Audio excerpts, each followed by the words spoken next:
자, 노아의 방주 8번째 시간입니다. 노아의 방주 8번째 시간입니다. 자, 우리 창세기 8장 13절에서 19절까지의 말씀을 먼저 함께 보시겠습니다. 601년 첫째 달 곧 그 달 초한우 날에 땅 위에서 물이 거친지라. 노아가 방주 뚜껑을 제치고 본즉 지면에서 물이 거쳤더니 둘째 달 21의 날에 땅이 말랐더라. 하나님이 노아에게 말씀하여 이르시되 너는 내 아내와 내 아들들과 내 며느리들과 함께 방주에서 나오고 너와 함께한 모든 혈육 있는 생물 곧 새와 가축과 땅에 기는 모든 것을 다 이끌어내라. 이것들이 땅에서 생육하고 땅에서 번성하리라 하시매 노아가 그 아들들과 그의 아내와 그 며느리들과 함께 나왔고 땅 위의 동물 곧 모든 짐승과 모든 기는 것과 모든 새도 그 종류대로 방주에서 나왔더라. 자, 이제 노아의 홍수 이야기가 거의 끝나가고 있습니다. 노아는 방주를 만들라는 하나님의 말씀에 순종해서 120년 동안 방주를 만들었죠. 그리고 결국 노아는 이 모든 세상이 물로 심판을 받게 되는 것을 목격하게 되죠. 물론 방주 안에 타고 있었기 때문에 그 모든 것을 목격할 수는 없었지만 분명한 사실은 비가 그치고 방주가 아라랏산 꼭대기에 머무르고 비로소 노아는 창문을 열어서 이 땅의 모든 살아있는 것들이 더 이상 존재하지 않음을 목격하게 됩니다. 그렇습니다. 정말 모든 게 사라진 거예요. 사람도 짐승도 땅에 기는 그 모든 것들이 하늘의 새들도요, 더 이상 이 땅에 그 무엇도 남아있지 않았던 것입니다. 지난주에 나눈 말씀이지만 노아는 까마귀를 날려보내고 그리고 나서 비둘기도 날려보내죠. 갈 곳이 없어서 도로 방주로 돌아왔던 비둘기를 7일 후에 다시 날려보내자 반가운 소식을 가지고 왔습니다. 그것은 바로 새로 싹을 튼 감람나무 잎을 물고 온 거죠. 어쩌면 공포스럽기도 하고 참혹하기도 하고 그야말로 아수라장이 된 심판의 땅에서 결코 모든 것이 이제 다 끝났다고 생각했던 그 땅에서 그래도 끝이 아님을 이제 새로운 또 역사가 써내려져 간다는 것, 그걸 비둘기를 통해서 하나님은 보여주신 거죠. 그리고 그 장본인이 다른 이가 아니라 바로 자신임을 느끼는 순간이었을 것입니다. 그렇습니다. 하나님은 바람을 불게 해서 물을 거치게 하시고 땅을 마르게 하신 것입니다. 다시 노아에게 살 길을 열어두신 거죠. 어쩌면 홍수가 일어나기 전 120년 동안에도 노아는 가족들과 세상과 고립된 상태에서 방주를 만드는 삶을 살았잖아요. 근데 지금 또 노아는 다시 아무도 없는 세상에서 자신의 가족들과 함께 삶을 시작해야만 합니다. 이래나 저래나 인간의 입장에서는 무척이나 고돼 보이지만 그게 또 하나님께서 노아에게 허락하신 삶이었던 거죠. 예수님이요, 3년의 공생애와 더불어 묵묵히 이제 십자가를 지시잖아요. 바울이 모진 박해 속에서 어떻게 하죠? 이방 땅에 가서 또 복음을 전하죠. 요한은 또 마지막 사도 요한이요, 마지막 순간까지 반모섬에 갇혀서 또 요한계시록을 써내려가죠. 어쩌면 인간에게는 자신만의 주어진 인생이 있는 것 같습니다. 우리가 다 느끼던 그렇지 않던 간에 하나님은 우리의 삶에 개입하시고 우리에게 가야 할 길을 제시하시는 거죠. 물론 그 길이요, 우리 눈에 좋아 보일 수도 있고 그렇지 않을 수도 있습니다. 근데 확실한 사실은 그 길을 우리는 가야 된다는 거예요. 자, 이제 노아는 방주에서 나와야 됩니다. 하나님의 거대한 심판을 피하기 위해서 방주에 들어갔던 노아와 그 식구들은요, 그리고 짐승들을 이제 모두 다 데리고 방주로 나와야 되는 거죠. 그렇습니다. 방주를 만들 때가 있으면, 그리고 방주에 들어가야 될 때가 있듯이 이제는 방주에서 나와서 작별을 해야 될 때가 온 거죠. 방주가 아무리 위대하고 대단하고 견고하고 안전해 보인다 하더라도 이제는 방주에서 나와서 새로운 삶을 살아야 하는 시간이 온 겁니다. 그렇기 때문에 방주는 예수 그리스도를 모형하고 있지만 그 자체가 하나님은 아니잖아요. 방주 자체가 하나님은 아니잖아요. 여러분, 성전, 이스라엘 백성들이 구약에서 성전 있잖아요. 성전 그 자체가 하나님은 아니잖아요. 성전은 하나님을 설명해 주기 위한 하나님의 모형이었단 말이죠. 방주도 마찬가지죠. 방주가 대단하긴 하지만 이제 방주에서 나와야 되는 거죠. 그렇기 때문에 예수 그리스도를 모형하고 있지만 하나님 자체는 아닙니다. 십계명의 가르침에 그 어떤 것도 성스러운 우상이 이 세상에 있는 보이는 물질 세계 안에 있는 건 어떤 것도 성스러운 우상이 돼서는 안 된다고 말씀을 하셨습니다. 위대한 방주지만 이제는 방주를 버리고 나와야 된다는 거죠. 창세기 8장 20절에서 22절 보실까요? 노아가 여호와께 제단을 쌓고 모든 정결한 짐승과 모든 정결한 새 중에서 제물을 취하여 번제로 제단에 드렸더니 여호와께서 그 향기를 받으시고 그 중심에 이르시되 내가 다시는 사람으로 말미암아 땅을 저주하지 아니하리니 이는 사람의 마음이 계획하는 바가 어려서 악함이라. 내가 전에 행한 것 같이 모든 생물을 다시 멸하지 아니하리니 땅이 있을 동안에는 심음과 거둠과 추위와 더위와 여름과 겨울과 낮과 밤이 쉬지 아니하리라. 자, 방주에서 나온 노아는 가장 먼저 하나님께 단을 쌓고 제사를 드립니다. 이때 성경은요, 모든 정결한 짐승과 모든 정결한 새 중에서 제물을 취하여 번제로 드렸다고 기록하고 있는데요. 지난 주일의 설교 말미에도 잠시 나눴지만 이 당시에는 율법이 기록되지 않았습니다. 율법이 없었잖아요. 율법은 모세 때 하나님이 주신 건데 이때는 아직 율법이 없었단 말이에요. 그래서 정하다, 부정하다라는 기준을 우리가 알 수가 없습니다. 이 성경 이 앞에 부분의 내용만 가지고는요. 다만 우리는 출애굽 이후에 하나님께서 모세에게 주신 율법서를 통해서 정함과 부정함의 기준을 알게 되는데 아마도 지금 노아가 정결한 짐승을 가지고 하나님께 제단에 제물을 드렸다라고 하는 걸 보면 노아의 때 그가 방주를 만드는 과정에서 하나님께서 노아에게 세부적으로 정함과 부정함에 대해서 가르쳐 주셨을 거라고 추측할 수 있는 거죠. 예를 들면요, 창세기 7장으로 가보면 처음 노아가 방주를 만들고 방주에 탈 것들에 대한 이제 하나님이 설명을 하시잖아요. 근데 여기 보면 7장 1절에 3절인데요. 여호와께서 노아에게 이르시되 너와 내 온 집은 방주로 들어가라. 이 세대에서 내가 내 앞에 의로움을 내가 보았음이니라. 너는 모든 정결한 짐승은 암수 7씩 부정한 것은 암수 2씩 내게로 데려오며 공중의 새도 암수 7씩 데려와 그 씨를 온 지면에 유전하게 하라. 이렇게 말씀을 하세요. 근데 여기도 지금 암수 7, 또 부정한 건 2씩 이렇게 하는데 창세기 6장을 보면 암수 한 쌍씩 그냥 이렇게만 말씀을 하세요. 근데 여기서 이제 정한 것, 부정한 것 이렇게 하면서 나눠서 이제 말씀을 하시는 거죠. 그러니까 좀 더 구체화되어져 가고 있다는 겁니다. 하나님은 노아에게 정결한 짐승은 암수 7씩 그리고 부정한 건 암수 2씩 데려오라고 말씀을 하십니다. 그러니까 노아는 이미 이 말뜻을 이해하고 있었으니까 정한 게 뭐예요? 부정한 게 뭐예요? 이렇게 묻는 장면이 안 나와요. 그러니까 알고 있었다는 거잖아요. 그러니까 하나님이 그 정함과 부정함에 대한 기준을 노아에게 가르쳐 주셨고 노아는 나름대로 그걸 이해하고 있었다는 겁니다. 그리고 그것은 오늘날을 살아가는 성도들 역시도요. 이게 중요한 거예요. 노아에게 하나님이 그런 걸 가르쳐 주신 것처럼 그리고 구약에서도 율법에서도 가르쳐 주세요. 그러니까 오늘 이 시간을 살아가는 우리들도 신앙생활을 통해서 이 정함과 부정함에 대한 배움을 가지고 있어야 된다는 의미로도 이해할 수 있습니다. 사실요, 구약의 율법은 대부분 다 무슨 얘기죠? 정함과 부정함에 대한 얘기죠. 뭡니까? 우리가 성경을 배운다는 건 정함과 부정함. 이건 정한 거야, 이건 부정한 거야. 뭐 행동도 그렇고, 이건 해도 되는 행동, 하면 안 되는 행동, 먹어도 되는 거, 먹지 말아야 될 거.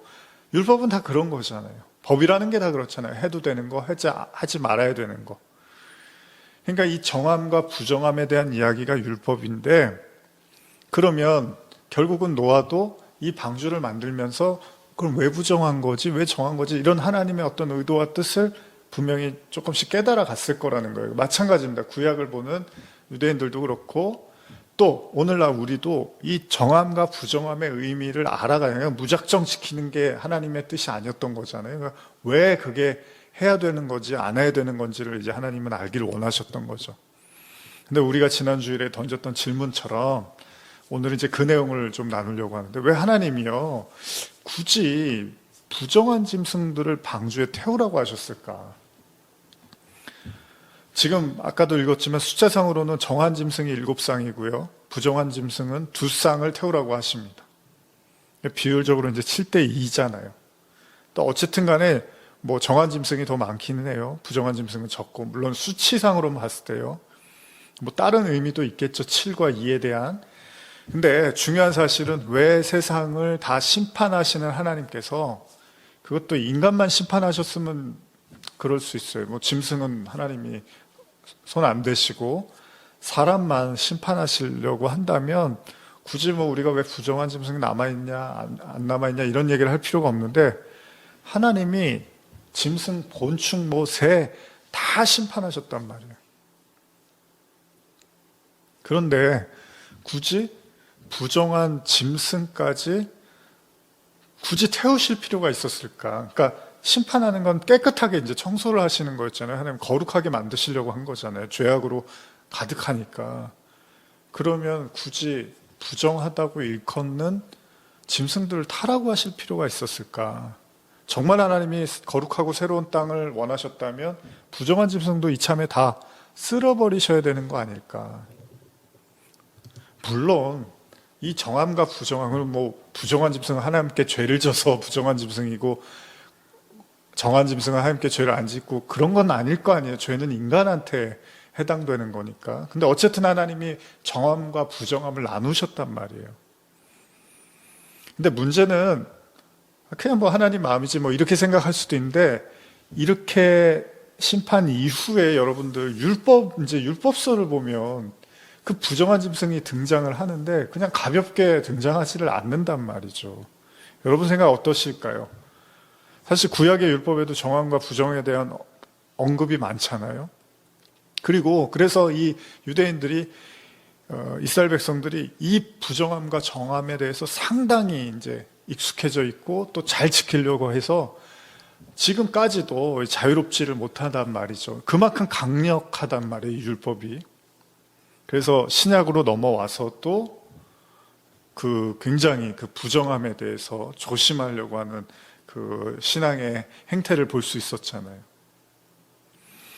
구약을 보시면 그냥 뭐 부정한 것을 그냥 단순하게 묘사하지는 않습니다. 예를 들면 제가 몇 구절을 좀 읽어드릴게요. 4구절 정도. 레위기 5장 2절입니다. 만일 누구든지 부정한 것들, 곧 부정한 들짐승의 사체나 부정한 가축의 사체나 부정한 곤충의 사체를 만졌으면 부지중이라고 할지라도 그 몸이 더러워져 허물이 있을 것이요. 만일 누구든지 부정한 것, 곧 사람의 부정이나 부정한 짐승이나 부정하고 가증한 무슨 물건을 만지고 여호와께 속한 화목 제물의 고기를 먹으면 그 사람도 자기 백성 중에서 끊어지리라. 레위기 20장 25절입니다. 앞서는 레위기 7장 21절이었고요. 너희는 짐승이 정하고 부정함과 새가 정하고 부정함을 구별하고 내가 너희를 위하여 부정한 것으로 구별한 짐승이나 새나 땅에 기는 것들로 너희 몸을 더럽히지 말라. 마지막으로 이사야 52장 11절입니다. 아주 강렬합니다. 너희는 떠날지어다 떠날지어다. 거기서 나오고 부정한 것을 만지지 말지어다. 그 가운데서 나올지어다. 여호와의 기구를 매는 자들이여 스스로 정결하게 할지어다. 그렇습니다. 성경은요, 부정한 건 먹지도 말고 절대로 먹지도 말고 만지지도 말라고 해요. 근데 왜 그런지는 이유를 아는 사람은 많지 않습니다.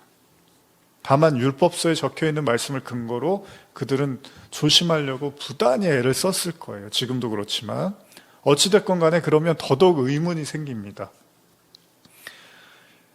그 노아의 때 이후에 이 부정한 것들을 이렇게까지 조심하게 하실 거면 이렇게 강조를 하시는데 아예 그러면 하나님이 부정한 걸 안 만드시면 되거나 아니면 만드셨으면 노아의 방주 때 같이 심판해서 없애버리면 되시지 않냐 이거예요.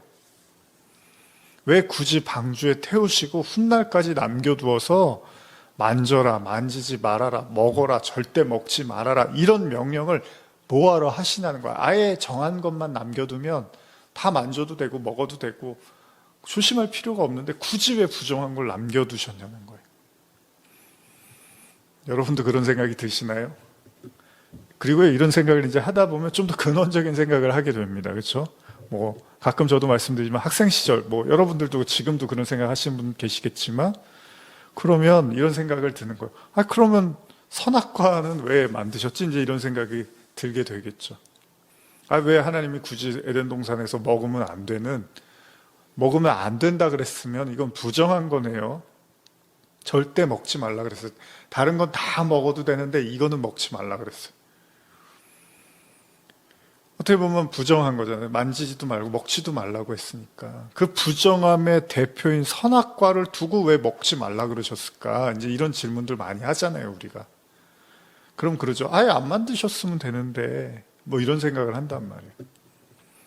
그럼 이 선악과는 또 둘째 치더라도 다 알 수 없으니까. 그러면 저도 오래전에 이제 가끔 그런 생각을 했었는데, 왜 에덴 동산이 그렇게 뭐 천국의 모형, 천국을 상징하는데 왜 거기 뱀이 있냐는 거예요, 뱀이.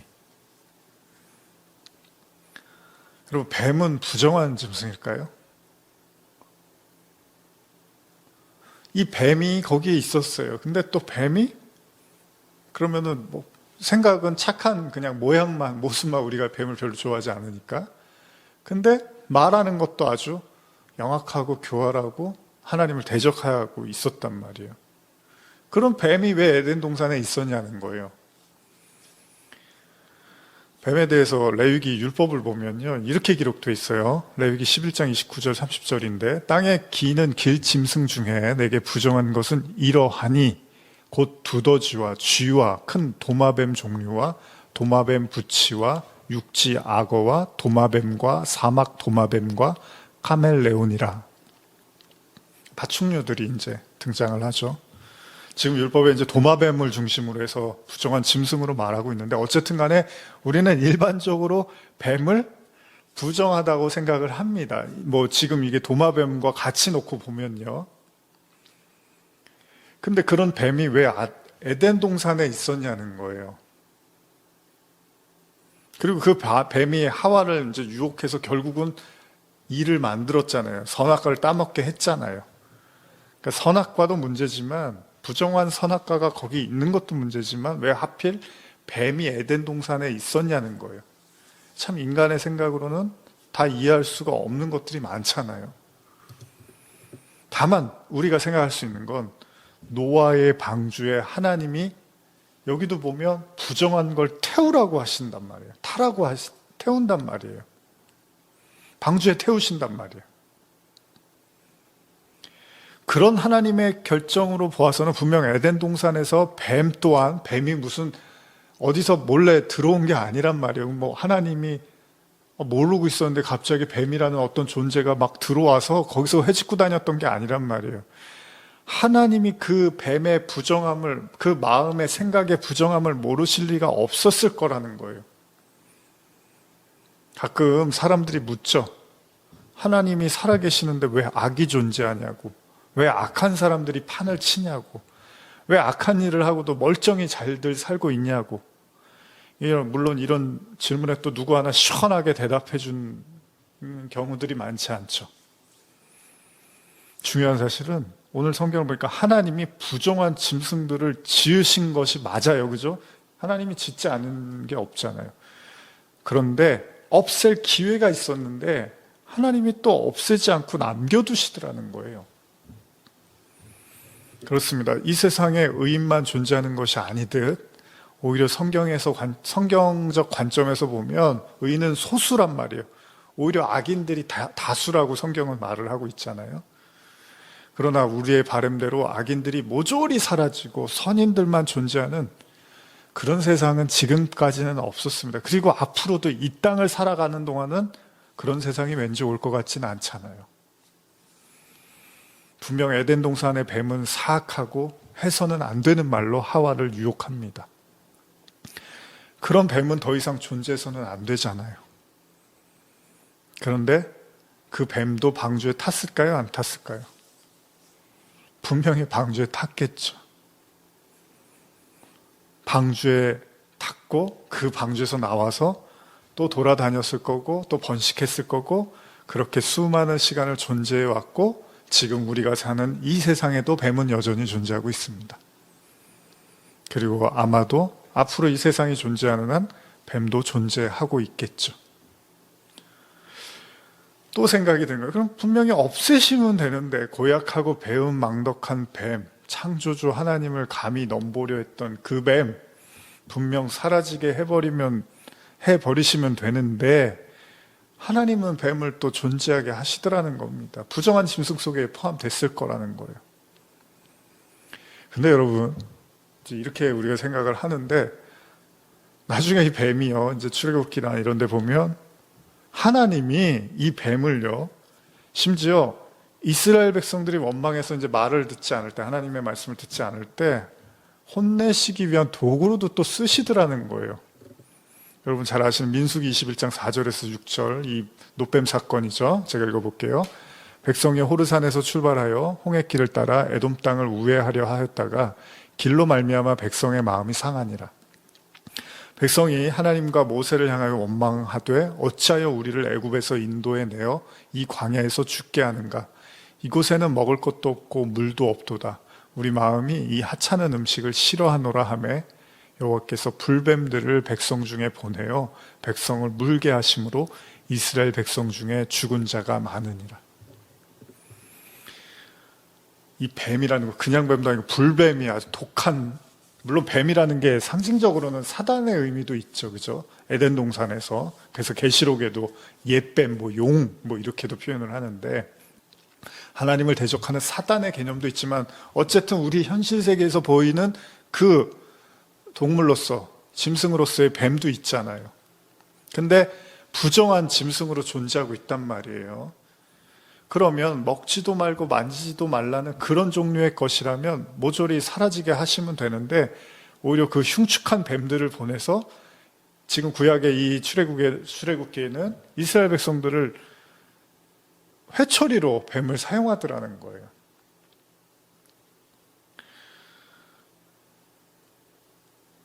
그리고 더더욱 놀라운 사실은요. 이사야 11장을 보면 현대어 성경은 이제 11장을 시작하면서 괄호로 뭐라고 써 있냐면 메시아와 평화의 왕국 이런 이제 장이 있어요. 이사야서에.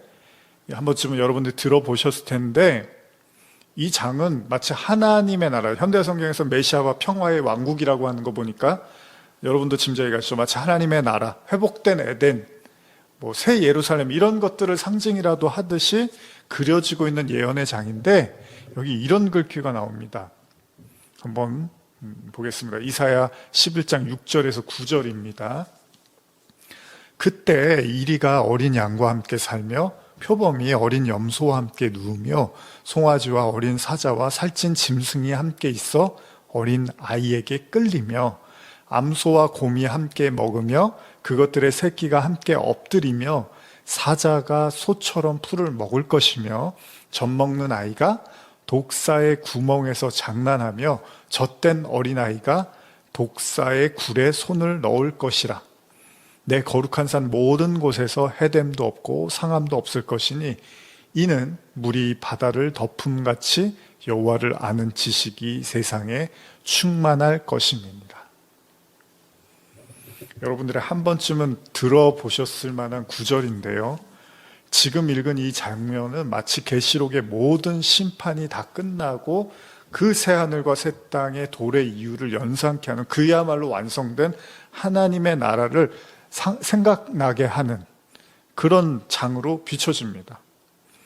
근데 거기에서 이제 뭔가 아주 그 평화로 표범도 있고 어린 염소 함께 누워서 어우러지는 이런 장면이 있는데 여기 느닷없이 뱀이 나오는데 또 그냥 뱀이 아니라 독사가 등장을 합니다. 근데 그 독사의 굴에 또 젖된 어린아이가 손을 넣고 장난을 친다는 얘기가 나와요. 그러니까 그럼 독사는 없고 굴만 있나? 뭐 이렇게 생각하실 수도 있는데 현대어 성경을 보면 11장 8절을 젖 먹는 아이들이 독 있는 뱀 사이로 기어다녀도 해를 입지 않으며 어린아이가 독사의 굴 속에 손을 넣었다가도 아무런 해가 없이 손을 다시 꺼낼 것이다. 이렇게 같이 어우러지는 걸로 묘사를 하고 있습니다. 여러분, 우리가 사는 이 현실 세계에도 저도 뱀띠인데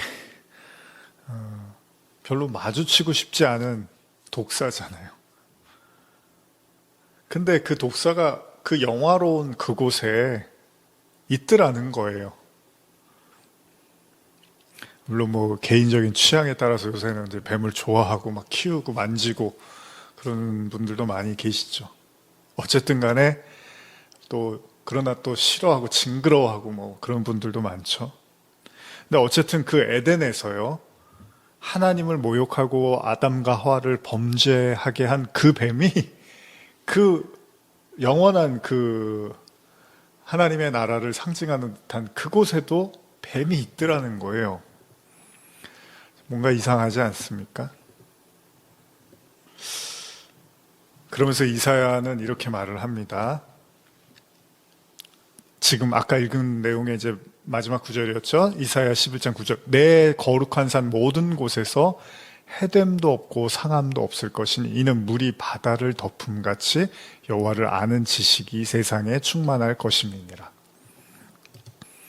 그렇습니다. 이사야는 하나님의 그 나라가 도래할 때 그곳에는 어떤 해가 될 것도 없고 상처를 입을 것도 존재하지 않는다는 거잖아요. 그래야지 천국이죠. 그렇죠? 거기에도 무섭고 도망 다녀야 되고 피해 다녀야 되고 상처받을 수 있으면 그 천국이 아니겠죠. 근데 그러면서 한 말씀을 덧붙이는데 그건 물이 바다를 덮음같이 여호와를 아는 지식이 세상에 충만할 거라는 거예요. 찬양으로도 유명한 찬양이죠. 물이 바다 덮음같이. 그럼 여기서 말하는 물이라는 거는 분명히 물이 바다를 덮는다. 우리가 이제 물이 바다 덮는다 그러면 뭐 비가 내려야지 이렇게 바다를 덮을 수가 있잖아요. 근데 아무리 비가 많이 내려도 바다를 덮지는 못하죠. 그런데 이건 이제 상징적 의미로 우리가 이해하면 위의 물, 우리가 지난번에 나온 위의 물, 아랫물 뭐 이런 의미에서 아랫물을 우리가 바다.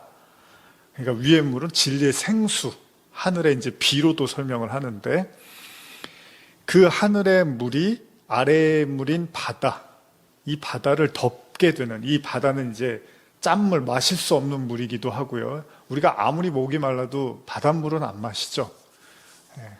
왜냐하면 그 바닷물은 마시면 마실수록 더 목이 탄단 말이에요. 그러니까 생수가 될 수 없는 거예요. 근데 위의 물을 이제 우리가 예수님도 그래서 사람이 떡으로만 사냐, 하나님의 입으로 나오는 말씀 사실 다 같은 얘기입니다.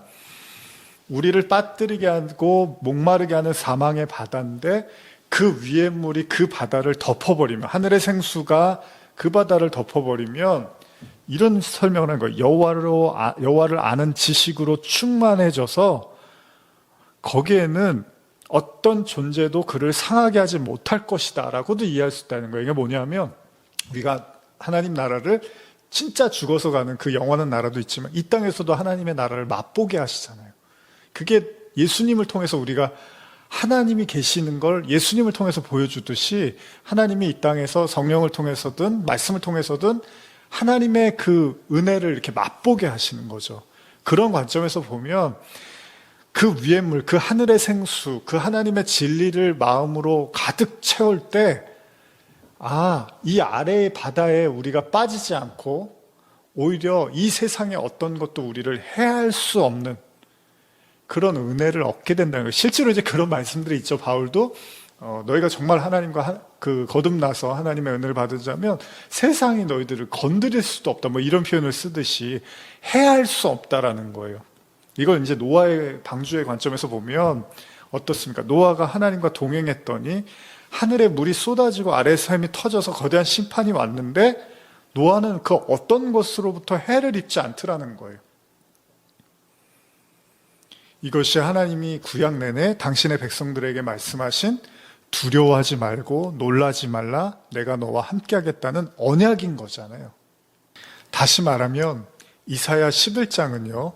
우리가 이 땅의 삶을 마치고 가게 되는 영원한 그 어떤 곳에 대한 묘사이기도 하지만 동시에 그리스도를 마음의 구주로 모시고, 그러니까 이 말씀을 우리의 삶의 현실에 적용하면 그리스도, 하늘의 진리, 그 생수이신 그 그리스도를 마음의 구주로 모시고 그 위의 물이 우리를 덮은, 성령이 우리를 덮다고 표현할 수도 있고요. 진리가, 생수가 우리를 덮었다, 충만하게. 그런 자들에게는, 이 땅을 살아가는 성도들은 어느 정도 맛보게 될 수 있는 은혜이기도 하다는 거예요. 그래서 굳이 성경이 예를 들면 구약 같은 경우에 다니엘이 막 사자굴에 들어갔는데 살아서 나오고, 다니엘의 세 친구들이 풀무불에 들어갔는데 살아나오고, 이런 걸로 하나님이 이제 보여주시는 게 뭐냐면, 물론 그렇다고 우리가 안 다치고 병이 안 걸리고 아무렇지도 않게 살다가 간다, 이런 얘기를 하는 건 아니라, 너희 영혼, 예수님도 그렇잖아요. 너희의 그 몸을 죽이는 것을 두려워하지 말고 영혼을 죽이는 분을 두려워해라. 그러니까 아무리 세상이 너희를 핍박하고 너희를 괴롭히고 한다 하더라도 절대 하나님이 너희들을 망하게 하지 않는다, 지켜주신다라는 의미에서 이제 그런 걸 보여주시는 거예요. 그래서 우리가 사무엘도 나누지만은 다윗이 그렇게 사울의 공격을 받는데도 결국은 살아서 이제 왕이 되는 그런 과정들이 사무엘상 하에 나타나는 거잖아요. 그런 거예요. 그렇게 무너지고 죽을 것 같고 사라질 것 같은데 하나님이 거기서 계속 살아남게 하시는 거죠. 그게 하늘의 은혜를 입은 그 위의 물, 그 성령, 그 생수를 입은 자들의 이 땅을 살아가면서 겪게 되는, 어느 정도는 겪게 되는 은혜라는 거예요. 물론 완벽한 그걸 다 우리는 겪을 수는 없지만, 그건 이제 진짜 영원한 나라에서 우리가 누리겠지만, 이 땅에서도 하나님은 우리에게 그것들을 가르쳐 주신다는 겁니다. 그러니까 진정한 성도는요, 하와가 뱀에게 속았어요. 그죠? 그래서 선악과를 먹었잖아요. 처음에는 하나님이 정하신 그 부정한 짐승들에 의해서 해를 당할 수도 있습니다. 물론 에덴 동산에서 정하고 부정한 거 이런 건 그런 얘기는 없었지만 어쨌든 선악과는 먹으면 안 된다고 했고, 뱀은 그걸 먹으라고 했으니까 부정한 짐승이 맞는 거잖아요. 근데 거기에 하와가 속아서 넘어갔어요. 하와는 우리잖아요. 그렇게 해서 속아서 넘어갔지만, 그래서 죽을 수밖에 없는, 선악과 먹으면 죽는다 그랬잖아요. 정령 죽는다 그랬잖아요, 하나님. 그렇게 죽을 수밖에 없는 이제 죄의 대가를 치렀지만 결국 그 죽음을 또 그리스도께서 담당하시면서 살아나는 이제 이 과정을 우리는 겪게 되는 거잖아요. 결국은 예수님이 뭐라 그래요? 모세가 광야에서 놋뱀, 아까 뱀에 물려서 죽으니까 하나님이 모세한테 놋뱀을 만들어서 들면 그걸 보면 살게 해주겠다고 이스라엘 백성들에게 기회를 주시잖아요. 근데 예수님이 나중에 뭐라 그래요? 요한복음 3장에서 모세가 광야에서 뱀을 든 것처럼 인자도 들려야 돼, 이런 굳이 놋뱀 든 거를 본인하고 비유를 하세요. 여러 가지 의미가 있지만 우리가 그 모든 뱀의 그 부정함, 그 저주, 왜 뱀이 그 부정한 말을 했잖아요, 하와한테. 그걸 예수님이 다 받으신 거잖아요. 그래서 결국은 첫째 아담은 우리를 살릴 수 없었지만 그 둘째 아담, 그 예수 그리스도가 우리를 살리게 하는 아담으로 오신 거잖아요. 그래서 결국은 그 부정함 수밖에 없는 우리가 그 그리스도로 말미암아 다시 정한 존재가 되는 거잖아요. 그게 구원인 거잖아요. 결국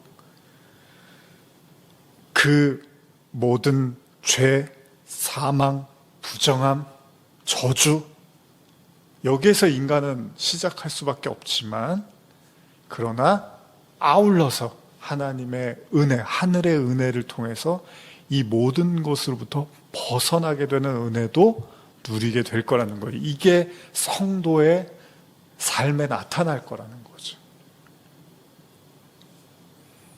이걸 상징적으로 보여주는 사건이 사도행전에도 등장을 하는데, 이거 이제 제가 예전 이제 유튜브 설교 초기에 할 때 이제 이 본문들을 많이 말씀을 드렸는데, 우리가 복습하는 마음으로 다시 한번 보면 사도행전 28장 1절에서 6절인데요.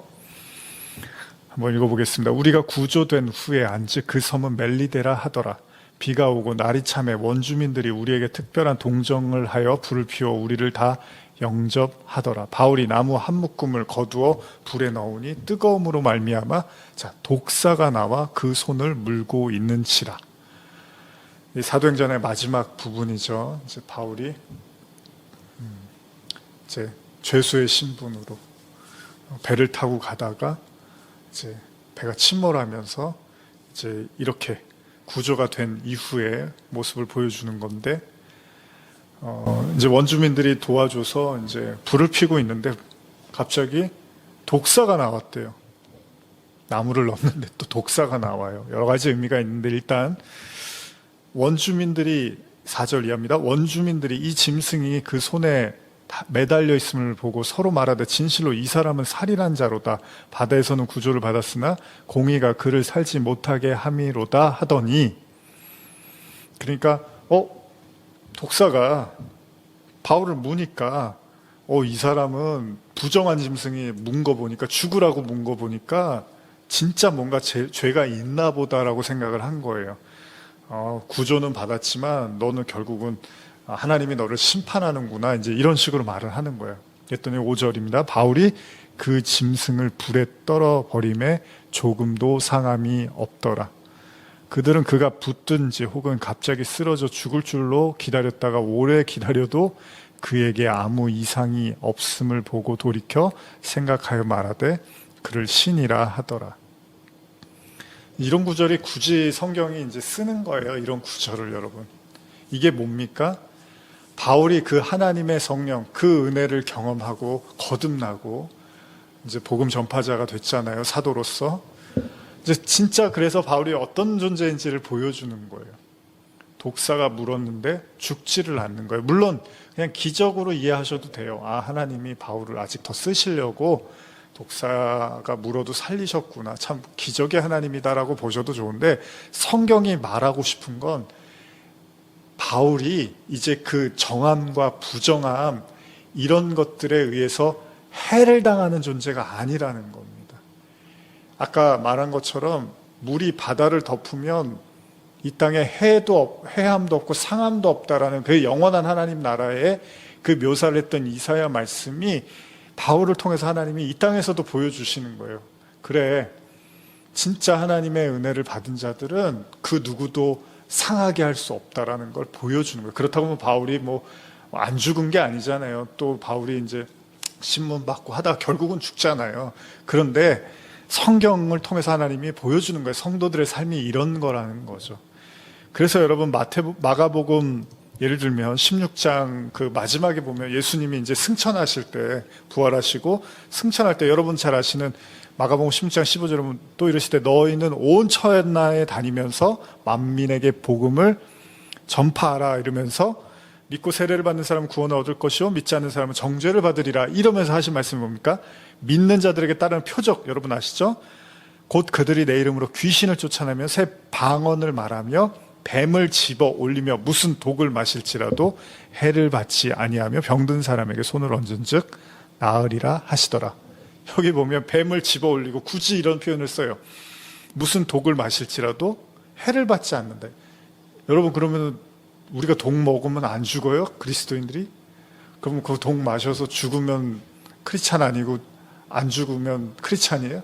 그런 얘기 하는 거 아니잖아요. 큰일 나죠, 마시면. 근데도 왜 이런 말을 하냐 하면 진짜 하나님의 그 은혜를, 구원을 경험한 자들은 그 어떤 뱀이 부정함의 대표잖아요. 사실 에덴부터 있었으니까. 그런 부정한 짐승, 그런 부정한 존재들, 사단도 마찬가지예요. 그들이 그 성도, 그 하나님의 구원받은 백성 해할 수가 없다라는 걸 설명하기 위해서 이런 표현을 쓰는 거예요. 그래서 무슨 독을 마실지라도 해를 받자. 그래서 굳이 독사가 바울을 물고 원래 죽어야 되는데 안 죽는 이런 얘기를 굳이 성경에서 쓰고 있다는 겁니다. 그래서 하나님이 그 부정한 것들을 남겨두신 거예요. 그 부정한 것들을 하나님의 은혜로 넘어서게 하시려고. 영원한 나라에선 죽음이 없잖아요. 이 세상에는 이제 죽음이라는 게 있잖아요. 근데 이 죽음을 통해서 우리는 진짜 생명이 뭔지를 또 배워가는 거잖아요. 아, 죽는다는 게 이런 거구나. 그러면 영원히 산다는 것이 이런 거겠구나라고 이제 우리가 추측을 할 수 있는 거죠. 이 부정함을 통해서 아, 우리가 이렇게 죄를 질 수밖에 없는 인간이구나. 그런데 그걸 통해서 은혜를 받으면 이제 부정하고 정하고 이런 것들이 우리를 더 이상 어떻게 할 수가 없는 거예요. 여러분들 율법 다 안 지키시잖아요. 뭐 정한 것만 드시고 부정한 거 안 드세요? 그럼 돼지고기 뭐 제가 예전에 말씀드렸지만 돼지고기 다 드시잖아요. 그거 부정한 거예요. 이거 먹으면 큰일 나는 거예요. 구약의 율법에는 가증하다고까지 하셨어요, 하나님이. 근데 먹잖아요. 왜? 이제 그런 것들로부터 우리가 벗어났다라는 것을 일종의 하나의 이제 우리가 그것들을 받아들이고 있기 때문에 하는 거잖아요. 근데 이제 단순히 그런 측면만이 아니라 성경이 말하고 싶은 거는 진짜로 그 은혜를 통해서 그 부정함이 더 이상 우리에게 어떤 해도 끼칠 수 없다는 걸 하나님이 가르쳐 주시는 거죠. 그래서 여러분들이 잘 아시는, 우리가 얼마 전에 연말에 나눴죠, 작년. 사도행전 10장에 보면 그 고넬료의 환상, 베드로가 그 하늘에서 이제 그 이렇게 기도하다가 약간 졸다가 비몽사몽 중에 이제 환상을 보죠. 근데 거기서 보자기 같은 게 내려오는데 분명히 부정한 짐승들이란 말이에요, 구약에서. 그런데 하나님이 음성이 그거 잡아 먹으라고 해요. 그러니까 베드로가 당황을 하죠. 아니, 절대 나는 그럴 수는 없습니다. 그랬더니 3번이나 얘기를 하세요. 3번이나. 하나님이 무슨 베드로를 시험하려고 안 먹나. 그러니까 원래 안 먹어야 되는데 네가 교만해져서 먹나. 부정한 거 분명히 내가 먹지 말라고 율법에 했는데 네가 먹나. 이런 게 아니라 하나님은 진짜 먹으라고 한 거잖아요. 베드로가 계속 거부를 해요. 그랬더니 성경이 뭐라고 그럽니까? 속되고 깨끗하지 아니한 것을 내가 결코 먹지 아니하였나이다 라고 이렇게 베드로가 말을 하니까 하나님이 뭐라 그러십니까? 하나님께서 깨끗하게 하신 것을 내가 속되다 하지 말라, 이런 말을 하는 거예요. 그러니까 바꿔 말하면 이거는, 야, 이제 네가 진짜로 그 은혜가 뭔지를 알았다면 이 부정함과 정함에 대한 이제 이 의미를 진짜로 깨닫고 있어야 되지 않느냐. 아직도 너는 아, 이거 부정한 거 난 절대 안 먹을 거예요, 여기에 머물러 있느냐. 내가 지금 먹으라고 하는데 하나님 그 주체이신, 율법의 주체이고 모든 창조주이신 하나님이 먹으라고 하는데 아직도 저 부정하니까 못 먹는데요, 이러고 있으면 안 되지. 결국 베드로가 3번을 거부하는데 나중에 이제 이걸 통해서 하나님이 이방 선교의 복음을 또 깨닫게 하시는 거잖아요. 이런 과정들을 성도들은 이렇게 받게 되는 거라는 거죠. 그리고 또 하나 보시면 이제 고린도후서에 여러분 잘 아시는 사단의 가시. 바울이 너무 고통스러웠어요. 그게 육신의 아픔이든 정신적인 어떤 아픔이든 바울이 너무 괴로워서 3번을 기도했다고 하죠. 3번, 그냥 3번이 아니죠. 그러면 진짜로 죽을 힘을 다해서 기도를 한 거예요. 이 고통이 너무 커서. 그랬더니 우리가 잘 아는 구절이죠. 고린도후서 12장 7절에 하나님 뭐라 그러십니까? 여러 계시를 받은 것이 지극히 크므로 너무 자만하지 않게 하시려고 내 육체에 가시 곧 사탄의 사자를 주셨으니 이는 나를 쳐서 너무 자만하지 않게 하려 하십니다. 하나님이 사탄의 사자, 육체의 가시, 뭐 질병일 수도 있고요, 뭐 어떤 것일지 우리는 모르지만 거기에 하나님이 사단의 가시라는 표현을 쓰는 거죠. 사단의 가시, 여기 지금 개정에는 사단의 사자라고 했는데 이런 거 주시면 안 되잖아요. 하나님 부정한 걸 주시면 안 되잖아요. 근데 바울을 하나님이 가르치시기 위해서 주셨다는 거예요. 그러니까 다 뭐 영적 전쟁이라는 게, 그러니까 그냥 무조건 뭐 마귀하고만 싸우고, 물론 그런 것도 필요하지만 더 깊이 이제 들여다볼 수 있어야 된다는 겁니다. 하나님이 지금 사단의 가시를 주셨대잖아요. 하나님이 갑자기 부정한 걸 먹으라고 하잖아요, 막. 그러면 우리가 어느 한쪽 면만 보고 있으면 거기서 못 나오는 거예요. 계속 그 정함과 부정함 속에서. 하나님이 깨끗하게 하셨다고 하는데도 그걸 못 벗어나는 거예요. 그 율법 안에서. 그래서 베드로도 마지막까지 안 먹어요. 그 바울이 이런 고백을 하죠. 나중에 디모데전서 4장 4절에서 6절 하나님께서 지으신 모든 것이 선하매, 이런 고백을 하게 되는 거예요. 우리가 감사주일에도 나누고 제가 가끔 중요하니까 나누는 말씀인데, 그렇죠. 하나님이 지으신 모든 게 선하대요. 하나님이 만드신 건 다 선하대요. 그러니까 부정한 짐승이든 부정하지 않은 짐승이든 하나님이 지으셨잖아요. 그럼 다 선한 거예요. 그러니까 하나님은 선한 의도로 만드셨다는 거예요. 그걸. 그럼 짐승이 타락한 거예요? 인간이 타락했죠. 짐승이 타락했으면 인간하고 같이 심판하시면 되잖아요. 근데 그게 아니죠. 살려두시잖아요. 그래서 바울이 나중에 복음을 깊이 깨닫고 나니까 하나님이 지으신 모든 것이 선함에 감사함으로 받으면 버릴 것이 없구나, 이런 고백을 하는 거예요.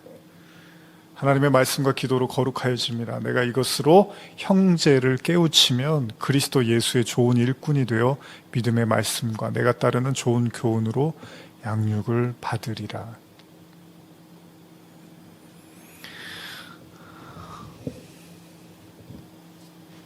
성도는 어둠 속에서 빛을 보듯이 그 부정함을 통해서 그 은혜를 발견함으로써 이제 정함과 부정함으로부터 자유로워져서 이런 고백을 할 수 있어야 돼요. 하나님이 지으신 모든 것이 선하다.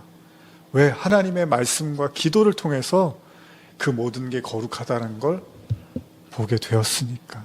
그 어떤 것도 나에게 해를 줄 수 없다는 것, 나를 상하게 할 수 없다는 걸 이제 알게 됐으니까 감사하다, 이런 고백을 하고 있다는 겁니다.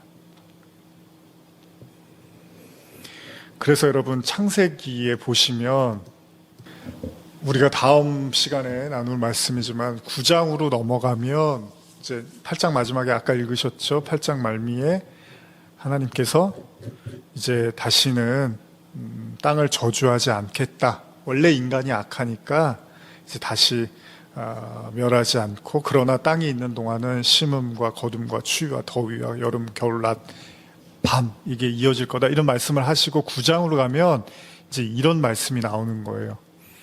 9장 1절에서 3절 보시면요, 하나님이 노아와 그 아들들에게 복을 주시며 그들에게 이르시되 생육하고 번성하여 땅에 충만하라. 땅의 모든 짐승과 공중의 모든 새와 땅에 기는 모든 것과 바다의 모든 물고기가 너희를 두려워하며 너희를 무서워하리니 이것들을 너희 손에 붙였습니다. 그러면서 3절, 이제 오늘 나눈 말씀들을 보시면 3절에 모든 산 동물은 너희의 먹을 것이 될지라. 채소같이 내가 이것을 다 너희에게 주노라. 그러니까 여기에서는 정함, 부정함 이런 얘기가 없어요.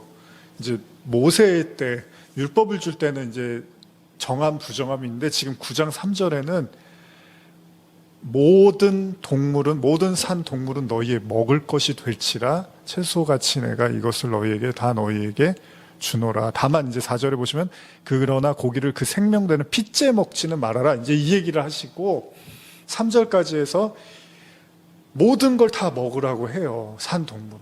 그 얘기는 이제 노아는 그 하나님을 진짜 이제 그 방주와 그 심판과 그 구원을 통해서 이제 그 진짜 하나님의 은혜를 깨달은, 소위 말하는 여호와를 아는 지식이 충만해진 상태다 보니까 더 이상 정함도 부정함도 이런 것들로부터 벗어난 자라는 걸 보여주는 거예요. 그래서 다 먹어도 돼라고 말씀을 하시는 거예요.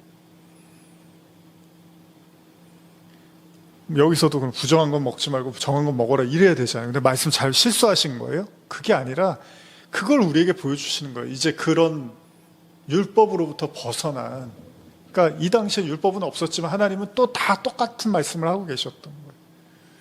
다시 또 이제 아브라함 시작하고 또 모세 나오면서 또 그걸 가르쳐 주는 거예요, 하나님. 그래서 결국은 예수님이 오셔서 또 그 율법으로부터 우리를 또 해방시켜 주시는, 성경 그 얘기를 다 하고 노아 방주는 그 성경 전체를 이렇게 하나로 보여주는 거예요, 우리를. 이 모든 것들이 다 성도들이 걸어가야 될 길입니다.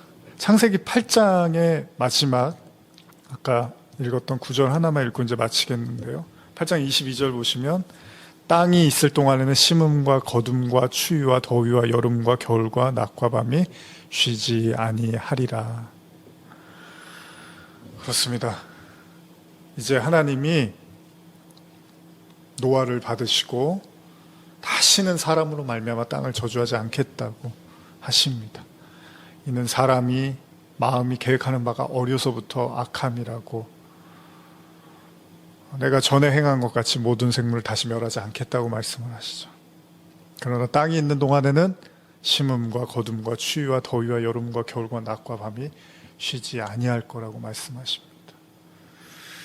지금 오늘을 살아가고 있는 우리에게도 결코 쉽거나 만만한 세상은 아닙니다.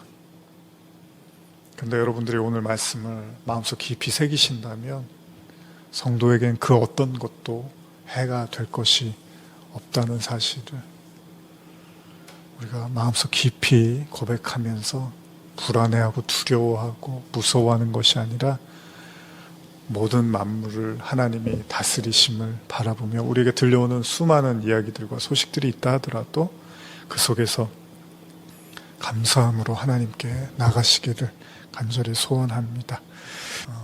그런 의미에서 우리 아까 불렀던 날 구원하신 주 감사를 이제 반주 없이 그냥 한번 고백하면서 마무리하고 싶은데요. 아까도 말씀드린 것처럼 이제 녹화를 제가 목요일, 금요일 정도에 녹화를 미리 주일 예배를 녹화하고 이제 편집을 하고 이렇게 하는데 오늘 제가 이제 준비하는 중에 이제 들려오는 속보들이 이제 전쟁과 관련된 이야기들이 쏟아져 나오고 있는 걸 보게 됩니다. 그래서 여러 가지 여러분들 마음도 복잡하고 또 참 뭔가 끝없는, 코로나도 아직 잘 끝나지 않았는데 지금 또 다른 어떤 어려움들이 오는 것은 아닌가라는 두려움들이 많이 있으실 줄 압니다. 뭐 개인적인 또 삶도 힘든데, 먹고 사는 문제도 힘든데 뭔가 겹겹이 계속해서 어려움이 오는 게 아닌가라는 생각들이 드실 텐데 그럴 때일수록 아까도 제가 말씀드린 것처럼 정말 감사할 수 없을 때 감사하는 게 진짜 감사라는 어르신들의 그런 고백처럼 분명 지금 이 순간 우리가 모든 걸 감사로만 받아들일 수는 없지만 그러나 그 속에서도 오늘 말씀처럼 우리가 받아들이고 싶지 않은 부정함과 어려움과 고난과 환난 속에도 하나님의 깊은 뜻이 있음을 우리가 그냥 믿음으로 고백하고 찬송하며 오늘 예배를 마치겠습니다. 우리 목소리로 한번 같이 가정에서 천천히 함께 찬양하시겠습니다. 날 구원하신 주 감사, 모든 것 주심 감사, 지난 추억이 내 감사, 주 내 곁에 계시네.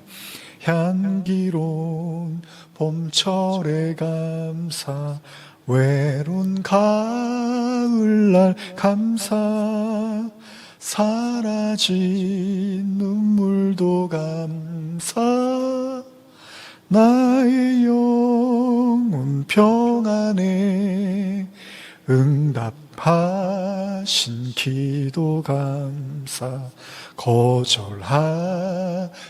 것 감사, 헤쳐나온 풍랑 감사, 모든 것 채우시네.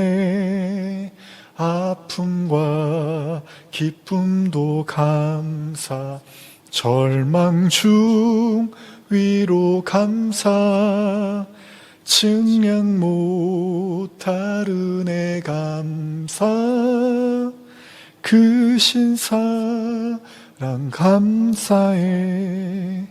길가에 장미꽃 감사, 장미가 시도 감사, 따스한 가정 희망 주신 것 감사, 기쁨과 슬픔도 감사, 하늘 평안을 감사, 내일의 희망을 감사 영원토록 감사해. 지금은 우리 주 예수 그리스도의 은혜와 하나님 아버지의 사랑과 성령의 교통하심이 다 알 수 없고 이해할 수 없고 받아들일 수 없지만 그 정함과 부정함 사이에서 힘들어하고 괴로워하고 혼돈스러워했지만 결국 모든 것이 하나님이 지으신 모든 것이 선하고 감사함으로 받으면 우리에게 유익이고 사랑임을 고백하는 바울의 고백처럼 오늘 우리가 다 이해할 수 없는 현실이지만 하나님의 뜻에 맡깁니다. 하나님 바라보고 감사하며 나가겠습니다라고 고백하고 머리 숙인 모든 성도들 머리 위에, 그리고 병상에서 외롭게 주님 바라보는 영혼 가운데, 그리고 각기 삶의 현장에서 간절히 주님 바라보는 모든 성도들 머리 위에 지금부터 영원히 함께 있을지어다. 아멘.